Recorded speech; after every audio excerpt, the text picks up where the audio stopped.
तो vital force theory के बाजू में किसका नंबर? कहाँ पे? बर्जेलियस।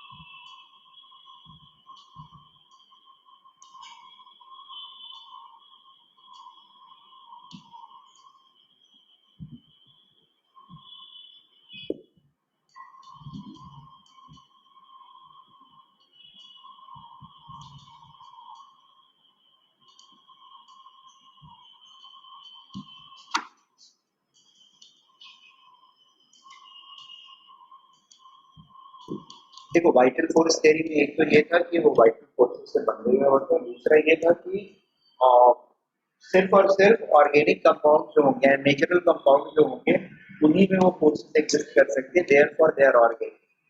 बट यहाँ पर इनऑर्गेनिक कंपाउंड से हमने जब बनाया, so that led to collapse of vital force theory as an inorganic compound was able to synthesize a organic entity. ठीक है, that means there is nothing called as vital force जो कि invisible है, जो कि सिर्फ नेचुरल सिस्टम में exist करता है, ऐसा कुछ नहीं है। The entire theory has to be revisited. That was the idea, that became the idea. Ultimately,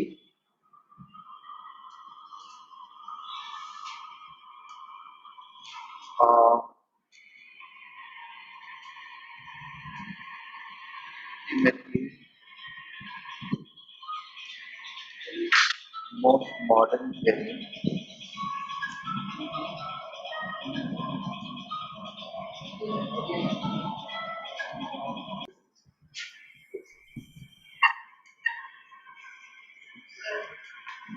हाँ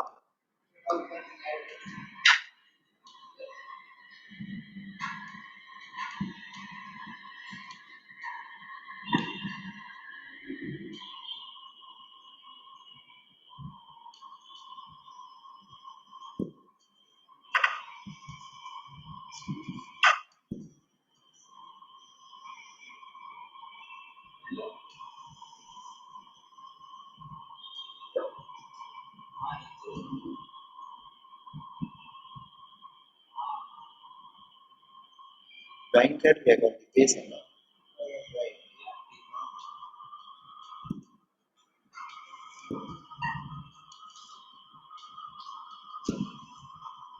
सर मैं बाहर गया था थोड़ा ना, इसलिए लेक्चर लेट ज्वाइन किया सर। चलेगा चलेगा।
So देखो, first compound we prepared was inorganic substance, that was urea by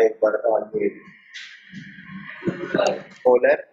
Second compound to be prepared was coal-based synthesis, acetic acid from carbon disulfide and fluorine. Uh,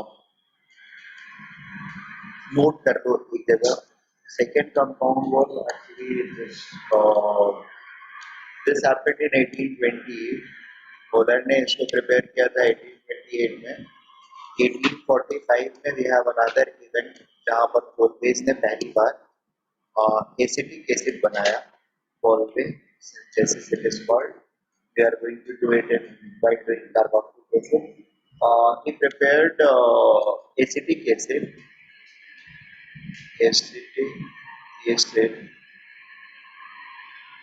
from carbon disulphide. Acetic acid का formula क्या होता है पता है हम लोग को? CH3COOH. ठीक है. From carbon disulphide, carbon disulphide CS2 sulfide and chlorine. This is CH2 and chlorine.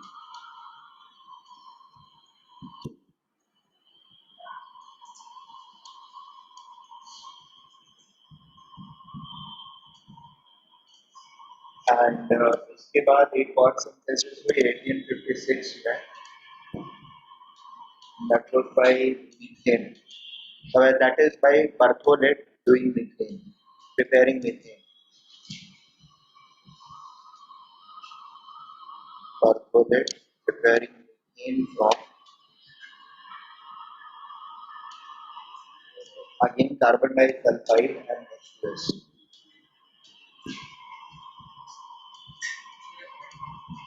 Third compound, carbon disulfide and H2S. Just they need a mention, basically mention करने के लिए पीछे रीजन जो था. अब ऐसे फर्स्ट कौन सा कंपाउंड था जो इनऑर्गेनिक से बना या सेकंड थर्ड कौन सा था, ऐसा नहीं हो सकता है. जनरल क्वेश्चन आपसे ये पूछा जाता है सकता है which of these compounds are made or can be made from inorganic substances. ठीक है. फर्स्ट सेकंड थर्ड होने के साथ के वजह से they can be part of an answer, right? अब exactly ये नहीं पूछा जाएगा फर्स्ट कौन सा था, सेकंड कौन सा था, थर्ड कौन सा था, but a different question can be framed based on that then. So therefore it is important for you to know them. अब होता ऐसा है कि ये सिंथेसिस मेथड्स जो है ना, जैसे कोलबे वाला तो पढ़ना है, बट बर्थोलेट का मीथेन प्रिपरेशन जो है ना, that is not part of your syllabus to be known. That's not a generic way to prepare methane. बात समझ में आ रही है? This is not a generic way to prepare methane or any of the alkanes. Therefore, it is not part of the syllabus. So, general reactions के time पर या preparations के time पर that method is not going to be taught to you. So, if this information is missed, you may miss a marks, right? 4 number उड़ जाएंगे. That should not happen. ठीक है? Berthollet, Bertholate. ठीक है. Catenation property क्या होती है? बोलिए ना. सर वो जो कोलबे वाला एसिटिक एसिड लिखा है वो क्या है? उसकी वजह से कोलैप्स हुआ थ्योरी, वो एग्जांपल. बेसिकली ये 3 सीक्वेंसेस में चीजें बनी थी.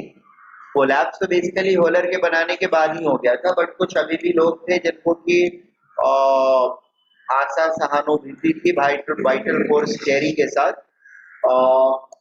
अफेक्शन था अभी भी. उनको लगता था कि this is probably a exception, ठीक है, दुनिया में कई एक्सेप्शंस होते हैं, तो उनको भी लगा कि ये शायद एक्सेप्शन है, इकलौता है, तो they were still sticking to vital force theory कि नहीं अभी भी है, एग्जिस्ट करता है, और जैसा उसने बोला था वर्जिलस ने वैसा ही होती है दुनिया। It was finally like it's like हम मैंने एटॉमिक स्ट्रक्चर पढ़ाया था, तब आप लोगों को बताया था it was it used to be a tussle between wave theory and particle theory for light. ठीक है, न्यूटन ने चालू किया, उसने बोला पार्टिकल है, पापरसन्स थ्योरी को डिस्कार्ड करके उसने पार्टिकल थ्योरी ऑफ लाइट के ऊपर काम किया एंड रिफ्लेक्शन और रिफ्रैक्शन के लॉज को प्रूव किया, तो तब से लाइट जो था वो पार्टिकल बन गया। फिर थोड़े दिन बाद उसी ने डिफ्रैक्शन कर लिया, बोले यार कंफ्यूजन हो गई, ये तो डिफ्रैक्शन कर लिया तो ये हो गया तुम्हारा वेव हो गया।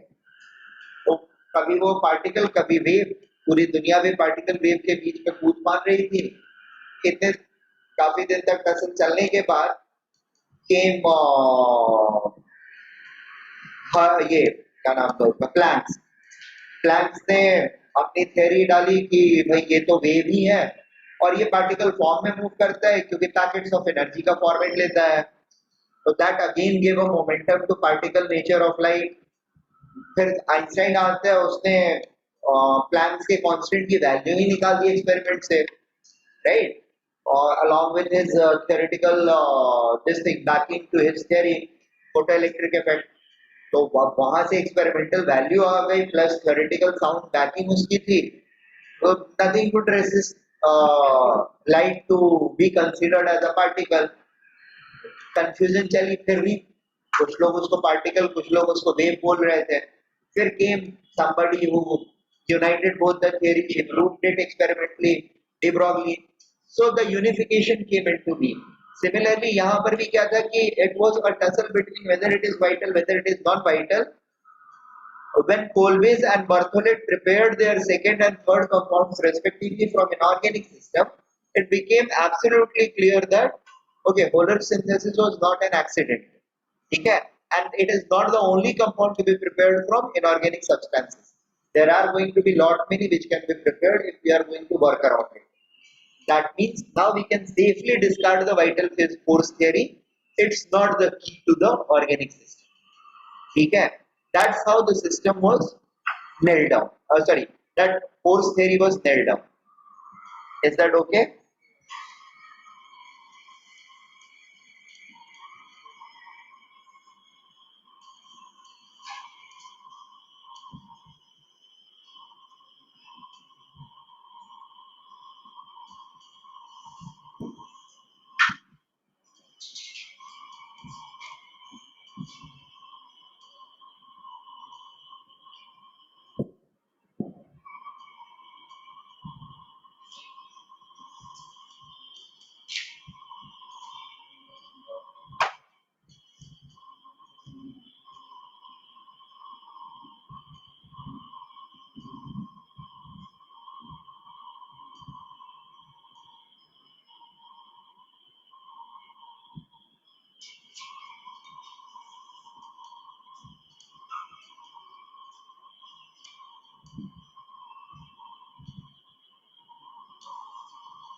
अरे एक सेकेंड तो words थोड़े से change करने पड़ेंगे। Element, not an atom. It's a property of an element. Form long means by bonding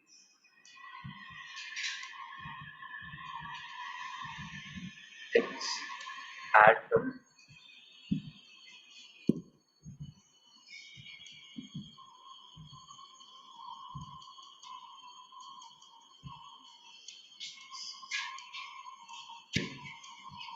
its atoms.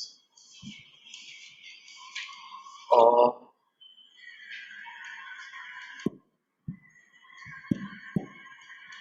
examples are, and you must be knowing examples: carbon, phosphorus, sulfur, silicon.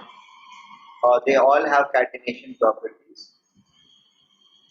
Carbon has exceptional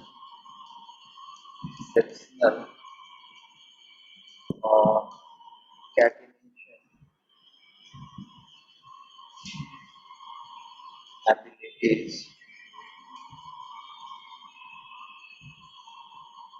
due to its tetravalency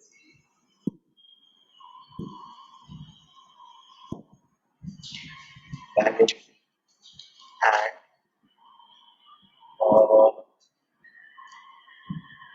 and right size.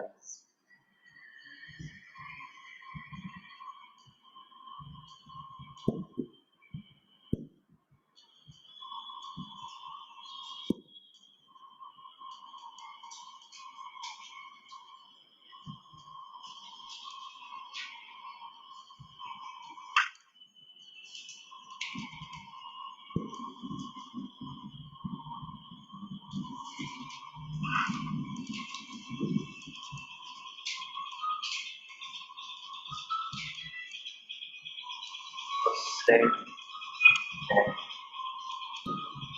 compound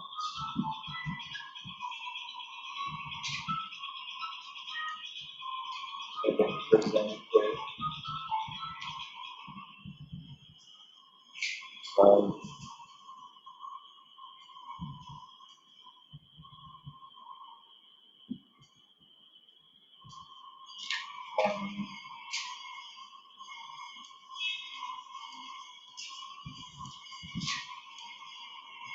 unit formula member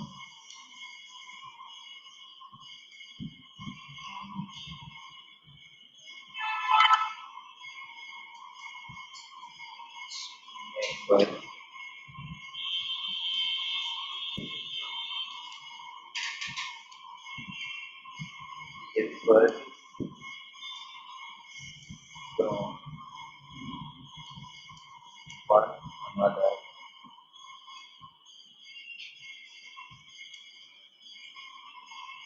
by integral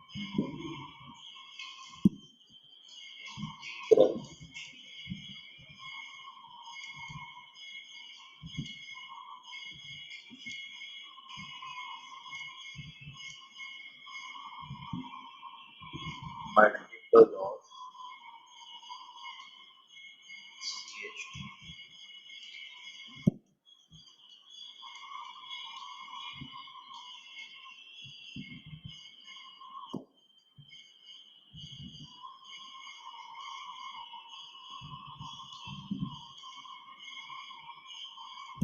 So homologous series क्या होता है? Having same general formula and two members are consecutive members are going to differ by CH units.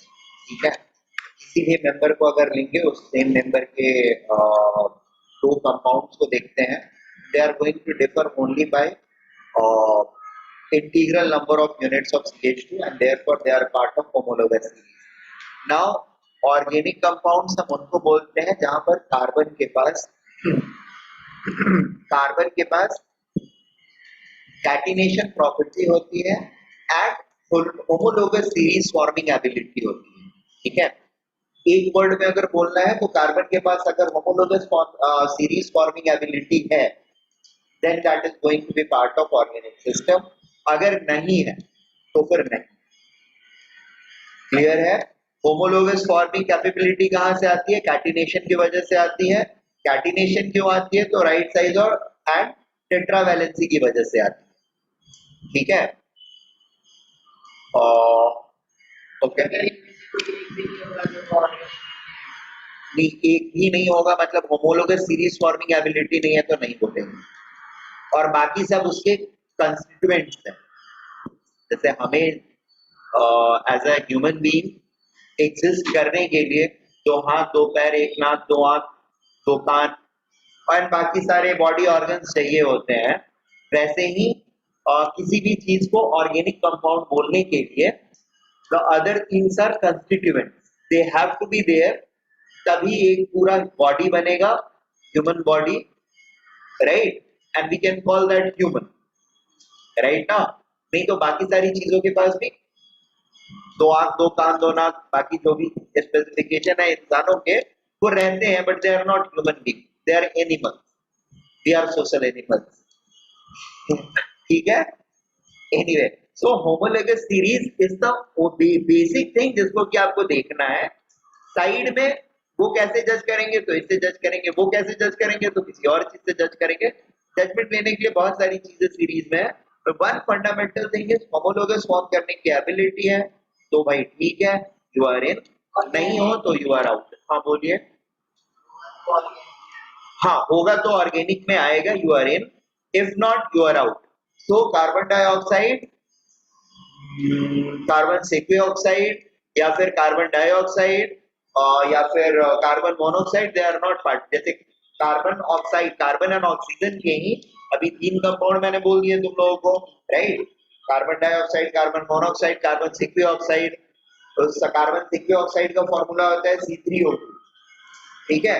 Carbon monoxide CO, carbon dioxide, ये 3 compound इन्हीं दो atoms के हो गए ना, बट इनमें कोई रिलेशनशिप नहीं है। चेन, कार्बन सेक्विऑक्साइड में चेन भी है, तो सिर्फ catenation is not the key, the ability to form chain is not the key to being called organic. Making sense? It's the key lies in homologous capability. Ability to form homologous series is key to being called as organic compounds. That's it. ठीक है, वो अगर exist करता है तो ठीक है, नहीं एग्जिस्ट करता है तो बाय। ओके, क्या हुआ?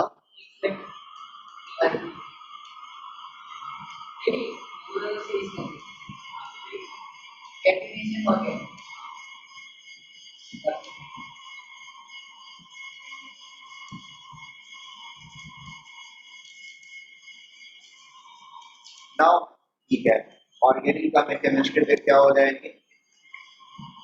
How are we going to define organic chemistry, or what we are going to do in organic chemistry? बोलिए ना। क्या क्या? जो ऑर्गेनिक में नहीं आएगा ऑब्वियसली इनऑर्गेनिक में कहीं तो जाना पड़ेगा ना। अच्छा, the interesting fact is periodic table के बाकी सारे एलिमेंट्स को मिला करके जितने कंपाउंड्स हैं हमारे पास, उससे कई 1000 गुना कंपाउंड्स अकेले कार्बन के हैं। यानी organic compounds are much much larger in number compared to all inorganic compounds made from rest all elements in the world. ठीक है, the number of organic compounds which we have discovered till now is, it stands in like some billions, और inorganic जो है we are still in early millions, 60-65 billion, we are way below the marks, ठीक है ना। और that's the strength of organic compound. The good part about it is this part of chemistry is highly organized. Unlike inorganic chemistry, this part of science is highly organized. ठीक है, we have certain relationships. Most of the things are quite predictable. They are going to follow most of the theories. जितनी physical chemistry हम पढ़ते हैं, chemical bonding वगैरह के concepts पढ़ते हैं, फिजिक्स के कॉन्सेप्ट्स पढ़ते हैं, इन सब के थ्रू हम बेसिकली ऑर्गेनिक कंपाउंड्स की रिएक्टिविटी को, उनकी एबिलिटीज को, रिएक्शंस को प्रेडिक्ट कर सकते हैं, प्लस उनके अंदर मॉडिफिकेशंस भी ला सकते हैं एज वी डिजायर। ठीक है, so we have great hell lot of ability to monitor and manipulate, ठीक है, ability to monitor and manipulate organic reactions than inorganic reactions, ठीक है। इनके ऊपर हमारी सारी ज्यादा से ज्यादा चीजें हमारी चलती हैं, just because we are more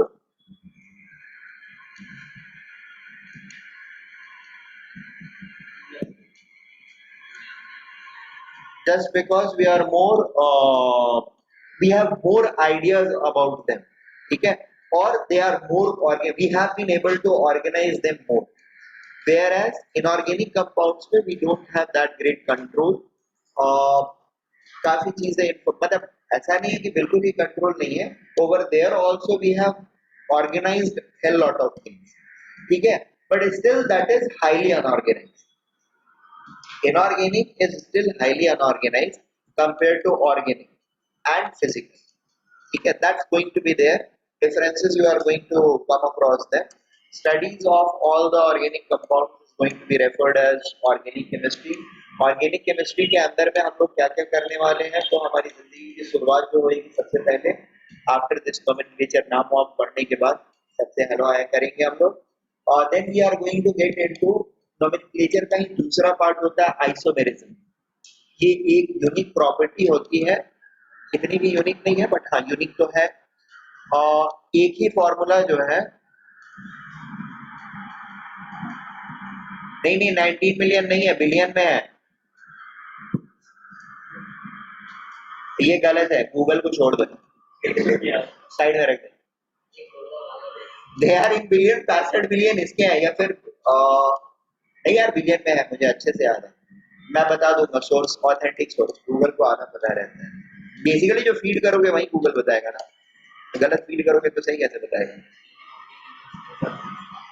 but वो सोर्स क्या है एक बार what is the source. Google में क्या सोर्स है वो देख के बताओगे तो फिर मैं सोच सकता हूँ कर रहे हैं.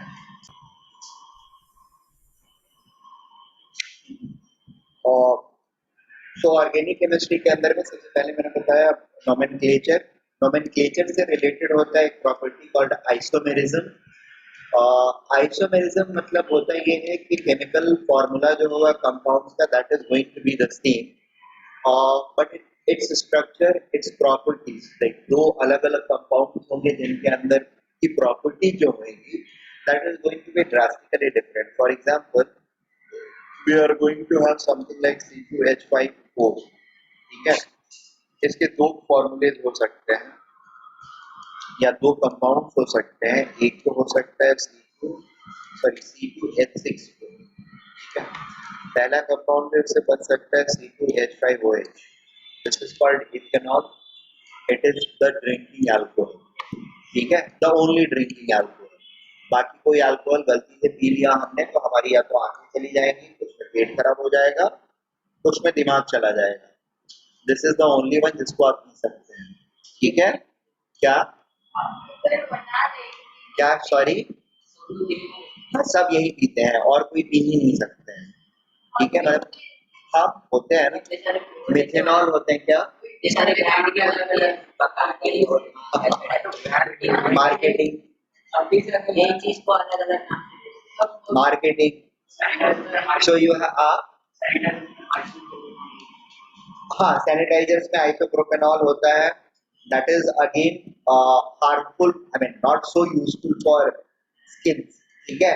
ड्रिंकिंग के लिए तो भूल ही जा, ड्रिंकिंग के लिए गलती नहीं तो फिर हाँ. अच्छा जनरली हम लोग को ये कभी कभार न्यूज वगैरह में सुनने के लिए मिलता है देसी दारू से इतने लोग मरे, right. It's a very common news in India. होता क्या है, मेथनॉल के प्रिपरेशन के टाइम में ना, सॉरी इथेनॉल के प्रिपरेशन के टाइम पर कुछ मिथेनॉल रह जाता है, ठीक है. इथेनॉल के प्रिपरेशन के टाइम पर जब फर्मेंट करके हम बना रहे होते हैं उस टाइम पे कुछ मिथेनॉल भी फॉर्म हो जाता है. और वो नॉर्मल जो बनता है हमारा बाकी जगह पे, जैसे इंडस्ट्रीज में जब मैन्युफैक्चर होता है वहां पर भी मिथेनॉल के साथ इथेनॉल, सॉरी इथेनॉल के साथ मिथेनॉल फॉर्म हो जाता है, ठीक है. इन दोनों को सेपरेट करना fully is an important task, क्योंकि methanol is very dangerous to human system, very very dangerous. बहुत हल्का कंजम्पशन भी आपको अंधा बना देगा और ज्यादा कंजम्पशन तो ऊपर ही पहुंचा देता है, ठीक है. जैसे लोग पहुंच जाते हैं तो प्रॉब्लम बस यही होती है कि वो फिल्ट्रेशन जो होता है ना, दोनों का separation that has not happened properly and फिर वो जहरीला हो जाता है. So one is methanol and the other compound having same formula will be CH3OCH3, ठीक है. This is called, सुना है कभी इसके बारे में, any guesses? क्या पहली बार देखा है? सर क्या? ये वाला कंपाउंड इट्स ईथर, ठीक है। ये दोनों कंपाउंड के फॉर्मूले सेम है, they are different compounds all together, right. क्योंकि सर ये हम लोग ने किया था आई थिंक। कब किया था? अच्छा अच्छा, कभी हाँ केमिकल बॉन्डिंग में बताया था ना, हाइड्रोजन बॉन्ड बनेगा कि नहीं बनेगा, राइट, किसमें होगा किसमें नहीं होगा। तो इसमें इंटरमॉलिक्यूलर हाइड्रोजन बॉन्ड्स बनेंगे सेम स्पीसीज में, इसमें नहीं बनेगा, ठीक है। तो इसकी वजह से इनके बॉइलिंग पॉइंट्स वगैरह में डिफरेंसेस आ जाते हैं, सॉलिबिलिटी में डिफरेंस आ जाएगा। ओके, ठीक है। So this is a glimpse of isomerism is what we are going to do. Isomerism is going to be divided into two types. One is called structural isomerism, another is called stereoisomerism. Structural is easy to understand. Structure change हुआ तो ये देख पाना समझ पाना काफी आसान होता है हमारे लिए. There is something called as stereoisomerism. Stereo का वर्ड सुना है कभी? Stereo speakers, okay. और कभी स्टीरियो सुनाओ? Stereotypes, very good. मतलब क्या होता है?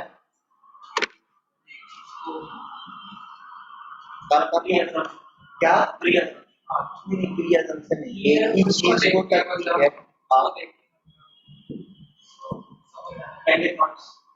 हाँ, सर स्टीरियो मतलब वो साउंड वाला, स्टीरियो इज साउंड के नहीं, स्टीरियो इज पता नहीं, साउंड से इसका स्पीकर होता है ना सर, स्पीकर। अरे वाह, स्पीकर भी साउंड का ही हुआ।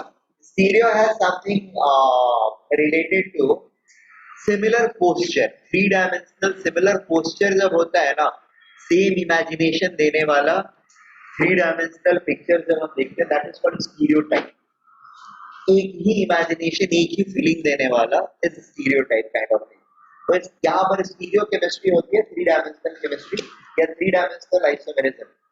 थ्री डायमेंशनल आइसोमेरिज्म क्या है? एक छोटा सा एग्जांपल अगर लो तो दो तीन ये है, क्या मार्कर देखो तो आसपास में लाओ।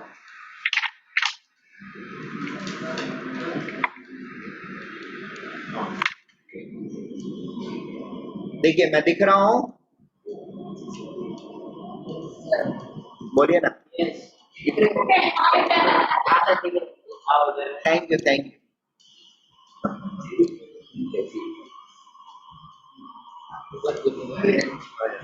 तुम लोग को दिख रहा हूं मैं ना?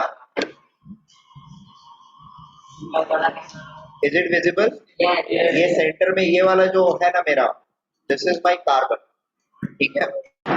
Okay, see these are four, this is my carbon atom. इसके साथ ये चार अलग अलग एटम्स बॉन्डेड है, ठीक है ना।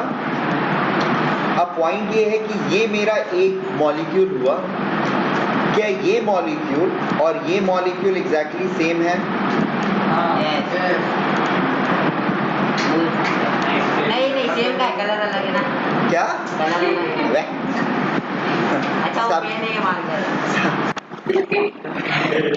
नहीं, पहले भी वो पेन था, वो मार्कर ही था। चार अलग अलग चीजें हैं मेरे पास which is bonded to a common atom, ठीक है। ये वाला कॉन्फ़िगरेशन जो है, या ये वाला थ्री डायमेंशनल स्ट्रक्चर और ये वाला three dimensional structure, are they same और नॉट?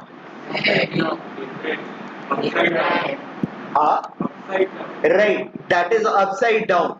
दोनों सेम एग्जैक्टली नहीं है, ठीक है। दो they are made from same atoms, all the atoms are positioned almost similar.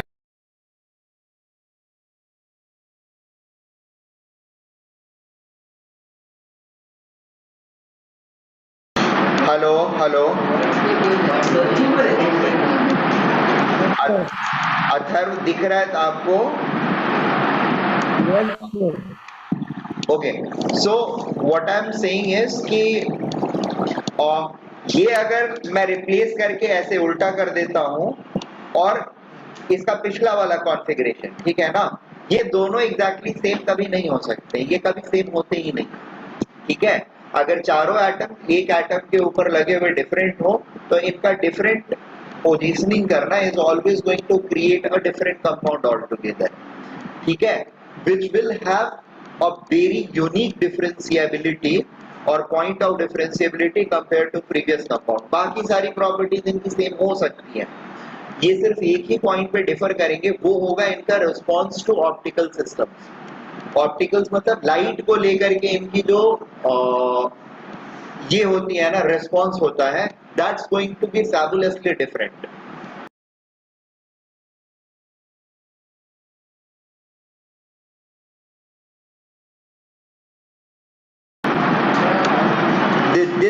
this stereochemistry has to do a great lot of things from our biological system. In fact, you can say that many of the biological processes run on this particular these differences, ठीक है। Enzymes वगैरह का activation जो होता है ना, that happens because of this type of differences। या ऐसा कोई एक अचानक सी चीज आती है जो उनको एक्टिवेट करके चली जाती है एंड फिर वो उसका सिक्रीशन बंद होता है, सब कुछ बंद हो जाता है, right. So we are going to read that chemistry, that is going to be the second thing in the entire scheme. Then we are going to deal with there is something called as GOC, general organic chemistry, जहाँ पर थोड़ी सी chemical bonding हम लोग पढ़ेंगे, resonance पढ़ेंगे, hyper conjugation पढ़ेंगे और उनके इफेक्ट पढ़ेंगे कार्बन सिस्टम के ऊपर, कार्बोकैटायन, कार्बोनायन, इंटरमीडिएट्स होते हैं और उनकी एसिडिटी, उनकी बेसिसिटी को कैसे इफेक्ट करेगा। Then there is called something called electrophilicity, nucleophilicity. ये बेसिक बिहेवियर्स को हम लोग पढ़ेंगे। Ionic systems in carbon, free radicals, resonance उसको कैसे इम्पैक्ट करेगा, उसकी स्टेबिलिटी को कब बढ़ाएगा कब घटाएगा, और electron withdrawal, electron donation kind of activities. Chemical bonding थोड़ा सा हो गया है ना आप लोगों का, वेरी गुड गुड। तो ये सारी एक्टिविटीज करेंगे हम लोग and then will come the real chemistry of organic reactions of organic compounds. उसकी भी शुरुआत हम लोग करते हैं। Basically there is something called reaction mechanism, जिसके अंदर हम लोग बेसिक मेथोडोलॉजी ऑफ रिएक्शंस जो होते हैं, की फ्रेमवर्क ऑफ रिएक्शंस, उनको पढ़ लेते हैं and then comes our different groups, alkane, alkene, alkyne, फिर alcohols, ether, phenol, carboxylic acid, carbonyl compounds, alcohols, और फिर aromatic compounds, phenols, aniline, amines, biomolecules and ये सारी चीजें, इनके रिएक्शंस वगैरह पढ़ते रहेंगे in context of mechanism which we have learned. Nucleophilicity, ultimately चीजें जा करके जॉट डाउन होंगी कि ये पॉजिटिव डेवलप हो रहा है क्या, एंड यहाँ पे पहले तो पॉजिटिव हो रहा है तो फिर निगेटिव वाला आकर के उसके साथ अटैच होएगा एंड देन, बट वो विजुअलाइजेशन आपके अंदर में होना इज मोर इम्पोर्टेंट, ठीक है। So that you should be able to identify what is going to happen next. एक चीज मिलती है तो क्या बन सकता है, that is going to be decided by intrinsic properties of those molecules. हो रहा है, it's going to be decided by the intrinsic capabilities of the molecule plus the environment in which it is, like ionic system दे रखा है हमने उसको, या फिर non ionic system दे रखा है, रेडिकल सिस्टम दे रखा है, उसके बेसिस पर वो क्या फॉर्म करेगा इंटरमीडिएट्स में, and then what could be the final product is what we are going to is what we should be able to predict through our learning, ठीक है। वो प्रोसेस हमारा एक बार सेट होता है, देन मोस्ट ऑफ द चीजें predictable हो जाती हैं। That is what we need to learn. याद करने के लिए कम बचता है, ध्यान रखने के लिए ज्यादा बचता है, ठीक है। अदरवाइज फिर हम ध्यान कम रखते हैं और याद बहुत करते हैं। ओके, नेक्स्ट थिंग और द फर्स्ट थिंग, ठीक है। Different types of carbons found in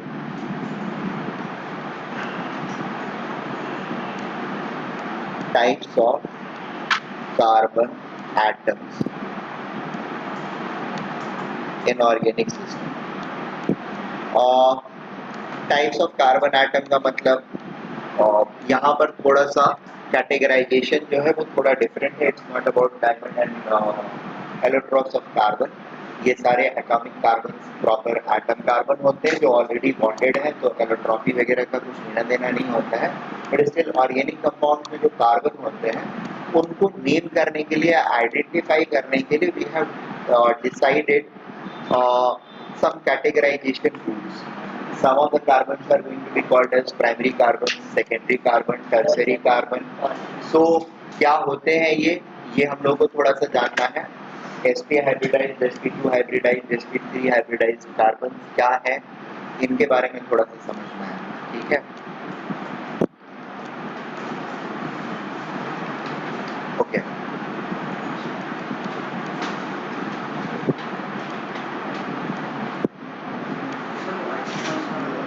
क्या क्या क्या करना है, लिखना है, लेट इट।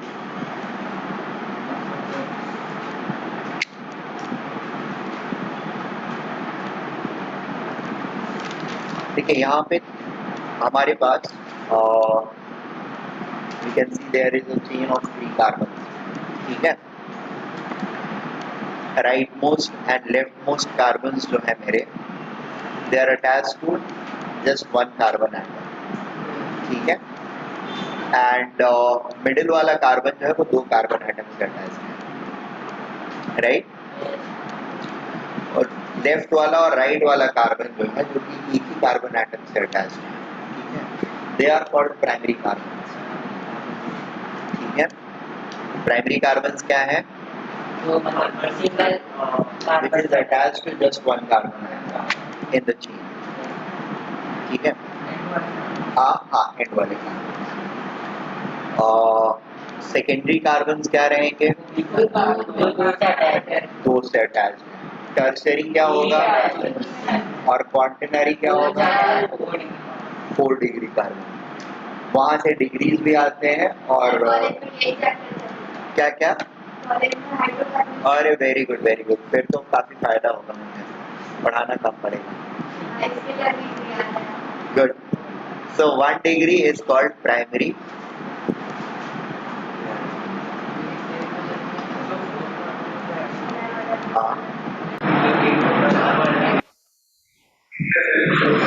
सॉरी सारे टेट्राहेड्रल ही होंगे अगर sp3 है तो, ठीक है। मतलब हर कार्बन पे अगर मैं देखूंगा तो they are always going to have a tetrahedral. मैंने ये स्ट्रक्चर ऐसे ड्रॉ कर दिया, इसका मतलब ये ऐसे नहीं होता है। We are going to read about it, ठीक है। सो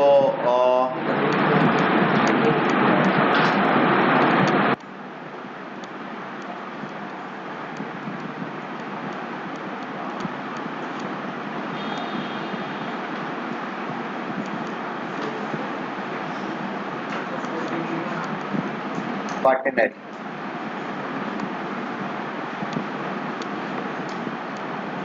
लिख रहा हूँ एक सेकंड।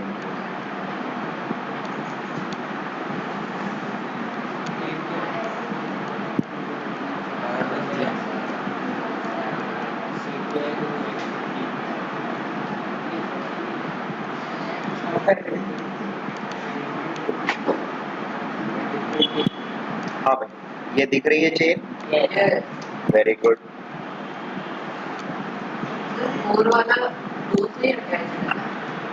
क्या ये कार्बन का नंबर किया है मैंने, पहला, दूसरा, तीसरा, चौथा, पांचवा, छठा, सातवां, आठवां, नौवां, 10वां, 11वां, 12वां, ठीक है। कहाँ पे? यहाँ पे ये जहां भी लिखा हुआ है सब एच लिखा हुआ है, ठीक है। या फिर कुछ नहीं लिखा हुआ है, जहां कुछ नहीं लिखा हुआ है वहां भी एच है, ठीक है। सो ऑर्गेनिक कंपाउंड्स में एच जो होता है वो ऑम्निपोटेंट होता है, कुछ नहीं है तो एच है, it is always going to be there. थोड़ी देर में उसके बारे में हम डिस्कस करेंगे। अभी के लिए जहाँ कुछ और नहीं है वहां पे हम अज्यूम करने की अच्छा, ठीक है, वेरी गुड। अब मुझे बताइए इसमें अच्छा पहले तो मैं ये बता दूं, 2 degree is secondary, 3 degree is tertiary, 4 degree is quaternary, 7 8 9 10 11,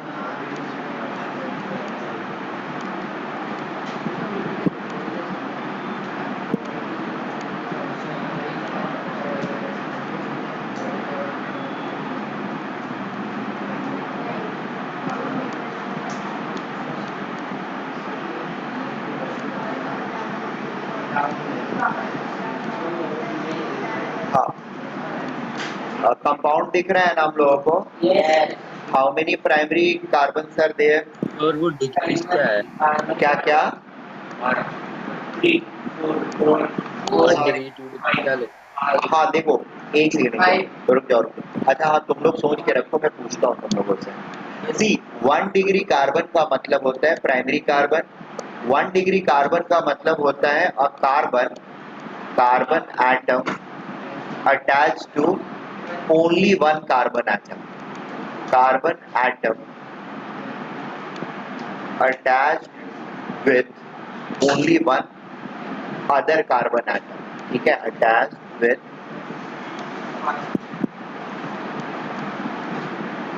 only 1 other carbon atom, ठीक है। 2 डिग्री का मतलब these are those carbons which are going to be attached with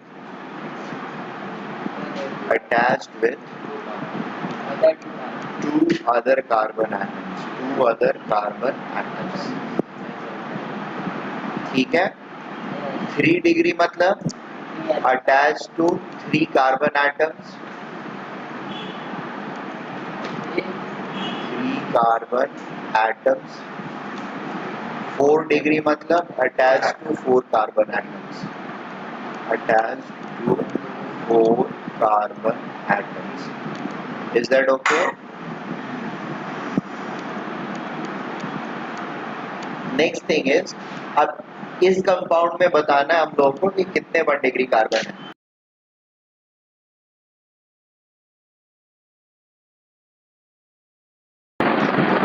1 degree कितने हैं इसमें?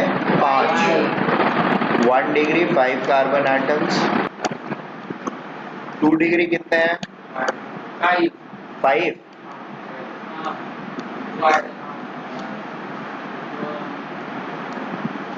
6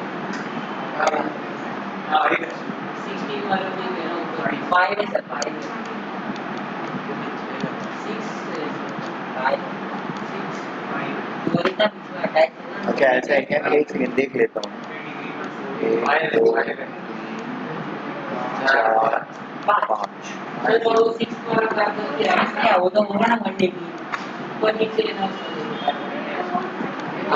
5, ठीक है।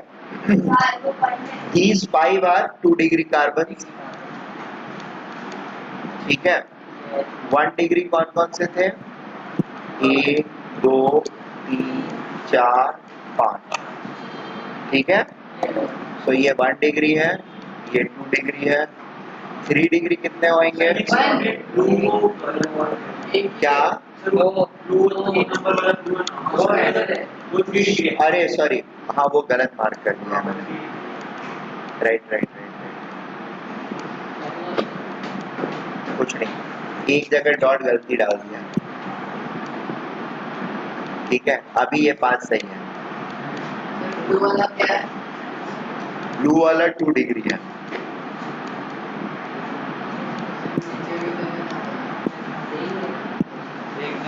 ठीक है। This is 1 degree, this is 2 degree, 5 carbon. 3 degree कितने हैं? 1, ठीक है। 4 डिग्री कितने हैं? 1। ठीक है, सो आइडेंटिफाई तो हम लोग कर पा रहे हैं, कोई प्रॉब्लम नहीं है, वेरी गुड। चलेगा। क्या हुआ? अरे तुम्हारे दिमाग में हो गया ना, काफी नहीं है।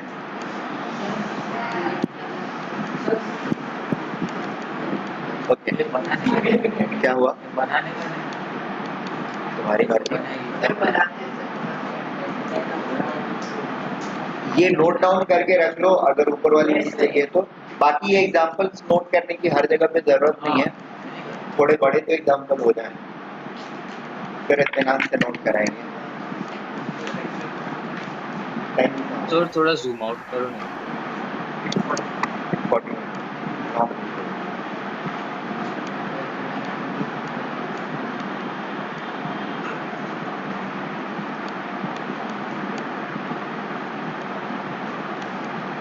सर इसके ऊपर क्या है लिखा है?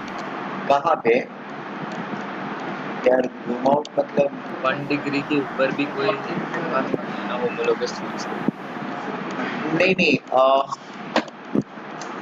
ये 1 डिग्री के साथ ये साइड में क्या लिखा है? Are you talking about this? नहीं सर कुछ नहीं, मैं कोई नोट नहीं। Okay fine.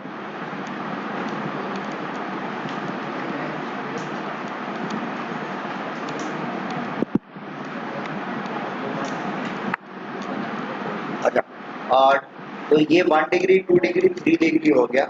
देन दूसरा कैटेगराइजेशन जो कार्बन का होता है that is as per hybridization. sp3 है, sp2 है, sp और है, ठीक है, sp1 या sp। sp3 वाले क्या करेंगे? sp3 कार्बन किनको बोलते हैं? ओके, sp2 किसको बोलते हैं? डबल बॉन्ड को। और sp किसको बोलते हैं? सॉरी, ट्रिपल बॉन्ड को। Very good. This is going to form all single bonds.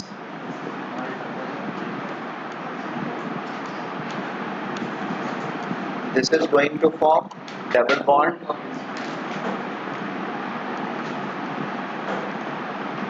This is going to form triple bond.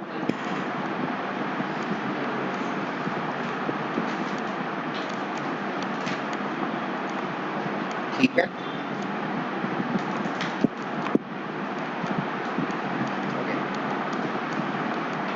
और before moving further, basically organic compound जो है उनके कैटेगराइजेशन जो है वो थोड़ी सी चीजें हैं जो कि हम समझ लेते हैं, एंड फॉर्मूलाज वगैरह के बारे में नेक्स्ट लेक्चर से मैं डिस्कशन चालू करूंगा। So organic compounds have been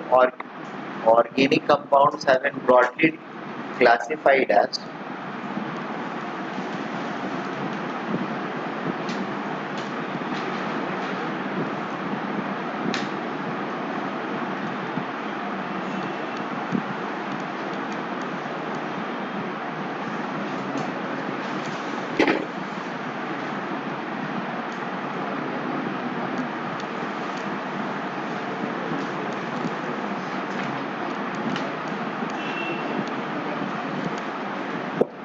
aliphatic,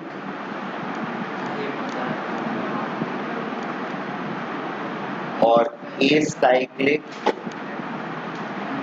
aliphatic का मतलब क्या होता है? Non cyclic. Acyclic state change curve भी हो सकते हैं, ठीक है। हाँ सॉरी, अनसैचुरेटेड सैचुरेटेड सब हो सकते हैं, वो कोई प्रॉब्लम नहीं है। एलिफैटिक का मतलब होता है कि it has to have state change, ठीक है। It must not have any rings in it. Cyclic नहीं होगा, ठीक है। ब्रांचेज हो सकते हैं, कोई इशू नहीं है, but it is not going to have any cycle in it, ठीक है। Therefore acyclic. Aliphatic means acyclic, having no cycle in it. दूसरा सॉर्ट ऑफ कंपाउंड जो होता है that is called cyclic,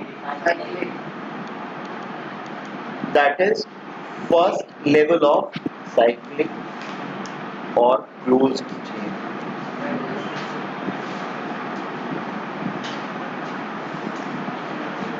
So that is first level of differentiator or differentiation between the organic compound. Acyclic या aliphatic compound जो है they can be straight chain और branch chain. क्या? Aliphatic is always open chain, right? Acyclic means open chain ही हो गया ना. This is open chain also known as open chain. We can write.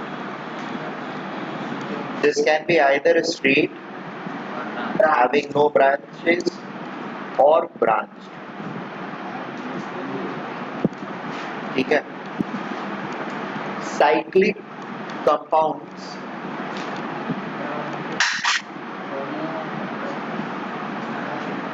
they can be aromatic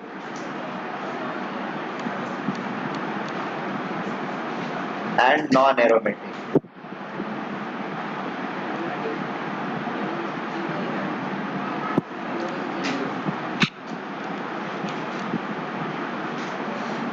Non-aromatic में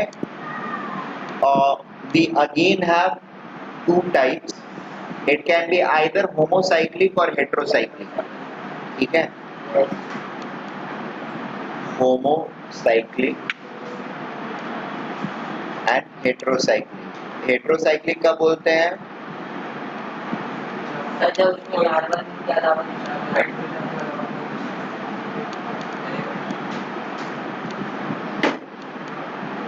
क्या हुआ? Unsaturated में aromatic और non aromatic है। क्या हो गया? अनसैचुरेटेड में एरोमेटिक और नॉन नहीं, aromatics are not unsaturated. नहीं, अनसैचुरेटेड में ये दोनों पार्ट है। नहीं, unsaturated नहीं होता है. मतलब see unsaturated होता है but still they are resistant to reaction with hydrogen.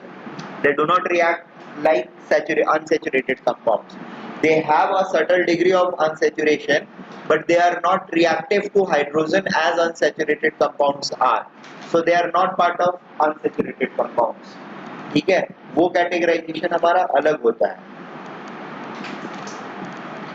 Okay, मैं यहाँ पर अभी कुछ ड्रॉ कर रहा था. Just let me finish it.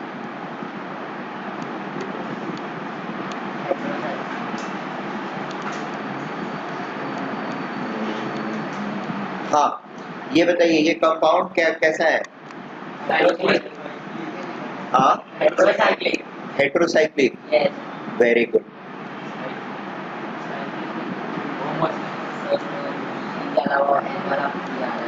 It's a homocyclic compound. ठीक है?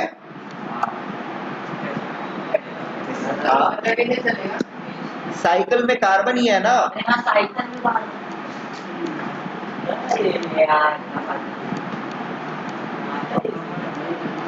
हेट्रो का मतलब होता है cycle has any other element, ठीक है, अदर देन कार्बन, तो it's going to be called as heterocyclic, else it is going to be called as homocyclic.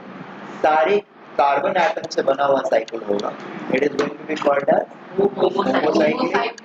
And if it is made from any other atom apart from carbon, जैसे 4 carbon होता है, 1 nitrogen होता है, ये nitrogen इस CH को replace कर देता, सपोज इसको NH कर देता हूँ, ठीक है, पायरॉल के हाइड्रोजनेशन से ये कंपाउंड बनेगा. तो पायरॉल पता है ना, पायरॉल के हाइड्रोजनेशन से ये बनता है और इसको बोलते हैं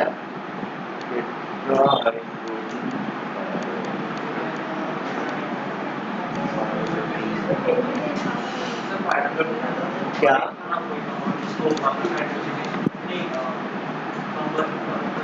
एरोमेटिक.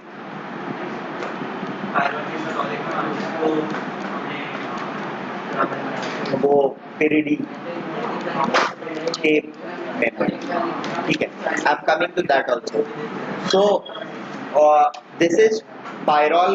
बेसिकली पायरॉल एक 5 मेंबर्ड एरोमेटिक कंपाउंड होता है, उसका हाइड्रोजनेशन करके हमको ये कंपाउंड मिलता है. This is a heterocyclic compound, ठीक है. This is a heterocyclic compound. N अगर बाहर था तो दैट वाज होमोसाइक्लिक कंपाउंड, ठीक है. सो हेट्रो एंड होमो हो गया। एरोमेटिक कंपाउंड्स के अंदर स्प्लिट ब्रांच में और ये नहीं है ना। नहीं, एरोमेटिक के अंदर वी हैव टू कैटेगराइजेशन, ठीक है।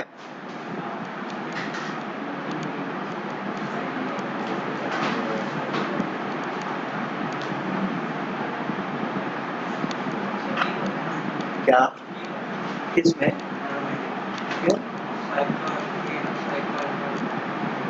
नहीं नहीं नहीं, वो साइक्लो वाले सब ऊपर चले गए, खत्म हो गया। ये साइक्लिक क्लोज चेन वाले में, अच्छा ये किया नहीं है क्या?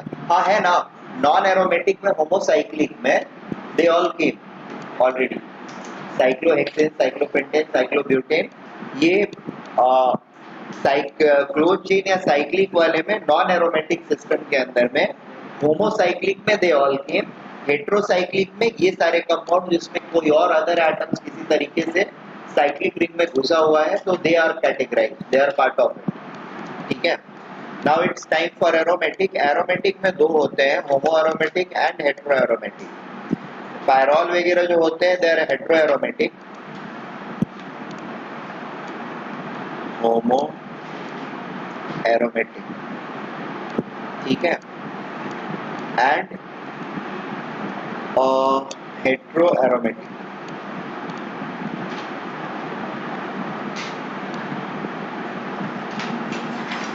एक्चुअली यहाँ पर दो पैरेलल चीजें चलती हैं, होमो हेट्रो एक होता है और दूसरा होता है बेंजोनॉइड एंड नॉन बेंजोनॉइड, ठीक है। There is categorization called homo aromatic, hetero aromatic एक एंड पर, और दूसरा होता है benzenoid and non benzenoid. Homo aromatic क्या होता है? बेसिकली बेंजीन पता है हम लोगों को, बेंजीन पता है ना, बेंजीन के अंदर है एरोमेटिसिटी होती है और एक्सटेंसिव कॉन्जुगेशन की वजह से। Aromaticity is actually stabilization due to extensive conjugation, ठीक है, एक्स्ट्रा स्टेबलाइजेशन। जनरली मैंने बताया, अभी उसने डिस्कस किया सर, वो अनसैचुरेटेड में आएंगे। अनसैचुरेटेड उनको बोलते हैं जो रिएक्टिव होते हैं, हाईली रिएक्टिव। उनका एक पहला स्पेसिफिकेशन होता है, they are highly reactive, they are highly prone to reactions. कुछ भी उनके सामने डालेंगे they are going to react immediately. Aromatics, aromatic compounds, they are highly resistant to reactions. Despite of a high degree of unsaturation, they are highly resistant to normal reactions. They have to be specially treated in order to get them reacted. Is that okay? That's where they get differentiated from unsaturated compounds. So these aromatic compounds are going to be या तो सिर्फ carbon के chain से बना हुआ होगा, या फिर कार्बन के साथ साथ कोई और चेन भी आ सकता, कोई और एटम भी आ सकता है, जैसे कभी ऑक्सीजन आ जाएगा, कभी नाइट्रोजन आ जाएगा, कभी सल्फर आ जाएगा। We have many compounds like that homo and hetero में। जैसे एक हेट्रो एरोमेटिक का एग्जांपल हो जाएगा इस तरीके से, देयर इज NH, और ये जो पॉइंट्स है दे आर ऑल CH, और यहाँ पे डबल बॉन्ड्स भी रहेंगे, ये डबल बॉन्ड रहेगा, ये डबल बॉन्ड रहेगा, ये डबल बॉन्ड रहेगा, ठीक है। दिस इज पिरिडीन, कंपाउंड का नाम है पिरिडीन। क्या अच्छा सॉरी राइट, H नहीं रहता है, I am sorry, there is a lone pair, 2 1 3 bond हो गया, एक लोन पेयर कॉन्जुगेशन में आ गया, H की जरूरत नहीं होती है। मुझे पायरॉल का याद रहेगा, sorry, and thanks for remembering. So this is pyridine and this is a heteroaromatic compound, ठीक है। क्या हुआ? अब एरोमेटिसिटी क्या होती है इतनी जल्दी समझ में नहीं आएगी, थोड़ा टाइम लगेगा, अपने आप को टाइम दो तो समझ में आएगा, ठीक है। Homoaromatic, this is benzene, this is going to be termed as homoaromatic compounds, ठीक है, और ये जस्ट एग्जांपल से the list is long, it's really long. Benzene है, नाफ्थलीन है, एंथ्रासीन है, फेनेंथ्रीन है, there are n number of aromatic compounds which are going to be there. Similarly heteroaromatic के अंदर भी एन नंबर ऑफ कंपाउंड्स आएंगे। क्या देखो इसमें यहाँ पर ये जो दिया हुआ है ना पॉइंट, ये सारे पॉइंट CH है, ये अज्यूम कर लो। ये जहां जहां डॉट पड़ रहा है, जहां जहां कॉर्नर है ना, all of them are CH। तो यहाँ पर क्या है, ये कॉर्नर सारे CH है, ठीक है, और ये नाइट्रोजन है, ये तो हेट्रो हो गया ना। क्या क्या नहीं, जहाँ ये डॉट्स पड़े रहेंगे ना, कॉर्नर जहां भी रहेगा ना, कुछ नहीं लिखा हुआ है मतलब CH है। ये अगले लेक्चर में बताऊंगा मैं, बट एरोमेटिक और हेटेरोसाइकिल में क्या क्या हेटेरोसाइकिल और हेटेरोएरोमेटिक बहुत सारे डिफरेंसेस हैं। ऊपर वाला जो बनाया है ना, ये हेटेरोसाइक्लिक है, ये हेटेरोएरोमेटिक नहीं है। अब इसके लिए एरोमेटिसिटी क्या होती है ये थोड़ा सा समझना पड़ेगा, ठीक है, थोड़ा सा समय दो। बेसिकली हम लोग कैटेगराइजेशन आधा जानते थे, इसलिए मैंने सोचा कुछ और बता दूं जो हम नहीं जानते, राइट? एक्स्ट्रा जानना चाहिए ना। होमो एरोमेटिक के अंदर में स्टिल वी हैव बाइफरकेशंस। हाँ, और भी है, ठहर जाओ, इलास्टिक और भी इसके बाद बोलोगे तो बना देंगे।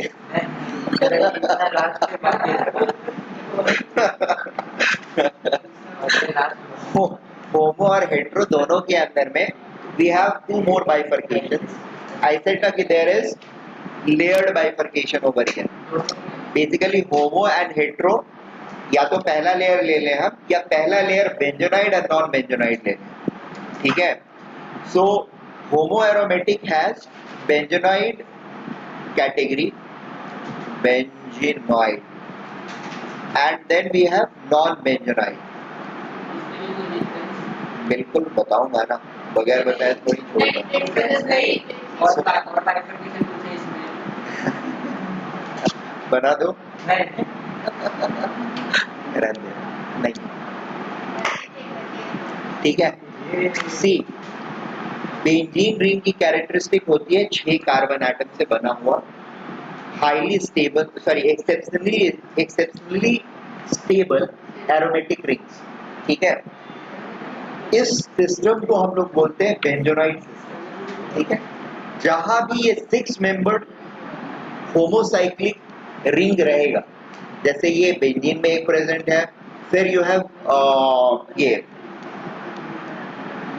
अरे वो क्या नाम होता है, नाफ्थलीन। नाफ्थलीन पता है हम लोगों को, सुना है ना, घर में कपड़े में डालने के लिए रखते हैं नाफ्थलीन बॉल, बस ये वही है। सो वो कैसा होता है, वो ऐसा होता है,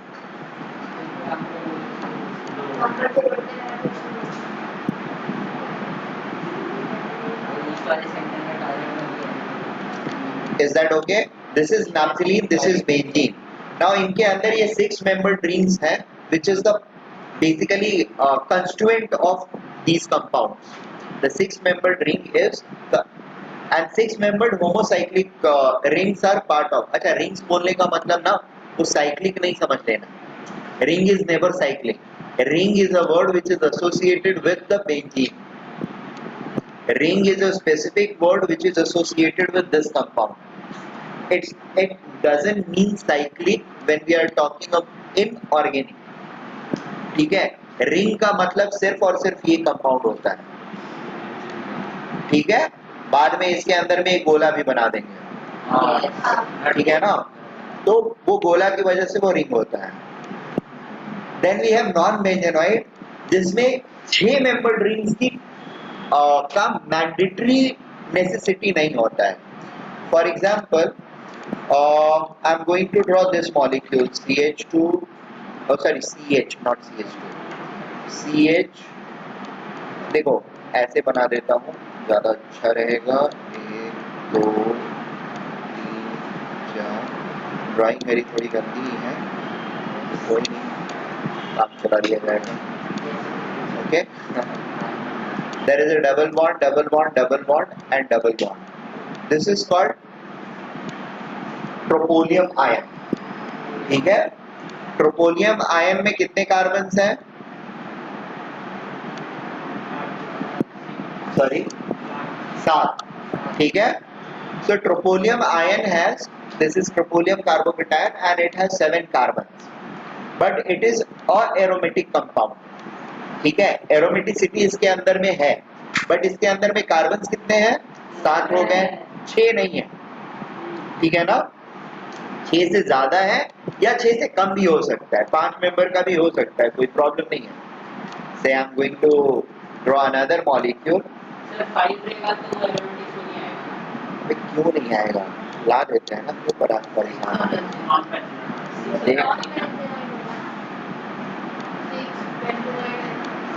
देखो ये है cyclo pentene tent डाइइनाइल कार्बो अनायन, cyclo paint डाइइनाइल कार्बो अनायन। किसका नाम बता सर? किसका? इसी का नाम है। हाँ इसी का नाम बता रहा हूँ, किसी और का थोड़ी बता रहा हूँ। हाँ ठीक है, कोई बात नहीं, चलो। सो ये दिख रहा है ना, this is a aromatic compound again, इसमें 5 ही मेंबर्ड हैं और 5 कार्बन है। So it is part of homocyclic system और homo aromatic compound, but it does not have a benzene ring, so it is part of non benzenoid aromatic compounds, ठीक है। ये जो है these are part of ये benzenoid compounds, ठीक है। और इधर कहा गए हेट्रो वाले में, हेट्रो वाले में देखते हैं तो हेट्रो वाले में भी you have benzenoid and non benzenoid, इधर भी बेंजोनाइड आएंगे और नॉन बेंजोनाइड आएंगे। जैसे पिरिडीन मैंने लिया, pyridine is an example of benzenoid hetero aromatic rings. Pyridine is an example of benzenoid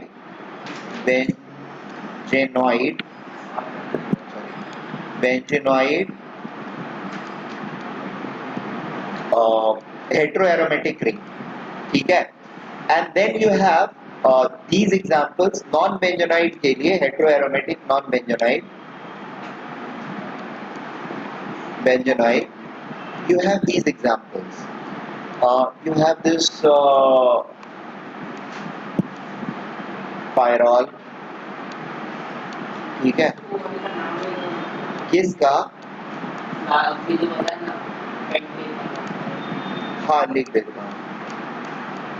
देखो ये वाला जो है this is tropylium ion, tropylium ion, this is cyclo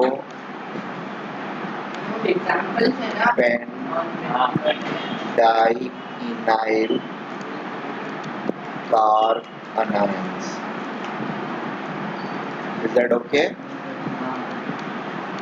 This is pyridine लिखा हुआ है, ये है pyrrole, then you have furan,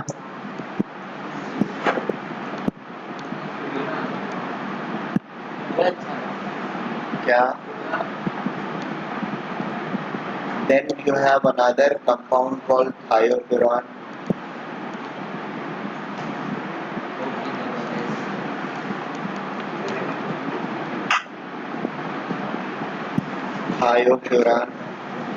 sir और वो 4n+2 वाला भी हो, वो तो एरोमेटिसिटी के आइडेंटिफिकेशन के लिए, वो बाद में आएगा, अभी नहीं आएगा।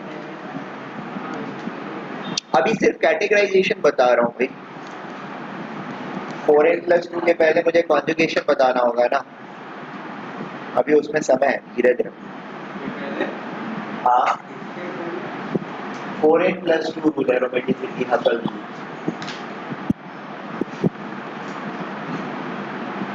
क्लियर है? बाइफरकेशन समझ में आ गया थोड़ा सा? आप जितना जानते हैं उसके आगे भी दुनिया है, ठीक है। विल सी दोस दुनिया स्लोली एंड स्लोली। सर वो नॉट बेंजोनाइड के एग्जांपल कहाँ पे? हाँ ये तीनों जो है ये नॉन बेंजोनाइड के हैं।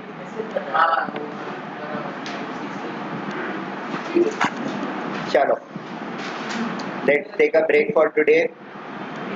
आज लंबा ब्रेक, हाँ, आज लंबा break, next week recording today 10 minute का ब्रेक लेके